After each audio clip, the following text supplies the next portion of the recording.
ಎಲ್ಲರಿಗೂ ಕರ್ನಾಟಕ ರಾಜ್ಯದ ಜನತೆಯ ಪರವಾಗಿ ನಿಮ್ಮೆಲ್ಲರೂ ಕೂಡ ಶುಭಾಶಯಗಳು. ಸತ್ಯ ನ್ಯಾಯ ನೀತಿಯಿಂದ ತಾವೆಲ್ಲ ಕೂಡ ಎಲ್ಲ ವಿಚಾರಗಳನ್ನು ಕೂಡ ಏನಿದೆ ಸಾಕ್ಷಿ ಜನರಿಗೆ ತಲುಪಿಸಿ, ಏನು ಕರೆಕ್ಟ್ ಆಗಿದೆ ಅದು ಮಾತ್ರ ತಲುಪಿಸಿ. ಏನು ನಮಗೇನು ಮಾರ್ಗದರ್ಶನ ಕೊಡ್ತೀರಿ ಕೊಡಿ. ನಿಮ್ಮೆಲ್ಲರೂ ಕೂಡ ಶುಭವಾಗಲಿ.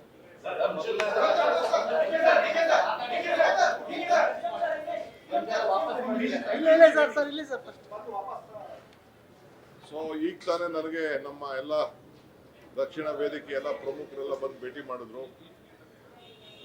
ಅವರು ನಾವು ವಾಪಸ್ ತೆಗೆದುಕೊಂಡೇವಿ ಅಂತ ಹೇಳಿದ್ದಾರೆ. ಬಹಳ ಸಂತೋಷ. ಅವರಿಗೆ ಅಭಿನಂದನೆ ಮತ್ತು ಕೃತಜ್ಞತೆಗಳು. ರಾಜ್ಯದ ಹಿತಕ್ಕೆ ಮತ್ತು ಅವರು ಅನೇಕ ರಾಜ್ಯದ ಹಿತಕ್ಕೋಸ್ಕರ, ಜನರ ಕಲ್ಯಾಣಕ್ಕೆ, ರೈತರಿಗೋಸ್ಕರ ಕೆಲವು ಬೇಡಿಕೆಗಳನ್ನು ಕೂಡ ಕೊಟ್ಟಿದ್ದಾರೆ. ನಾನು ಅದನ್ನು ವಾಪಸ್ಸು ನೋಡ್ತೇನೆ. ಅವರ ಎಲ್ಲ ಸಹಕಾರಕ್ಕೆ ಅವ್ರಿಗೆ ನನ್ನ ಕೃತಜ್ಞತೆಗಳು.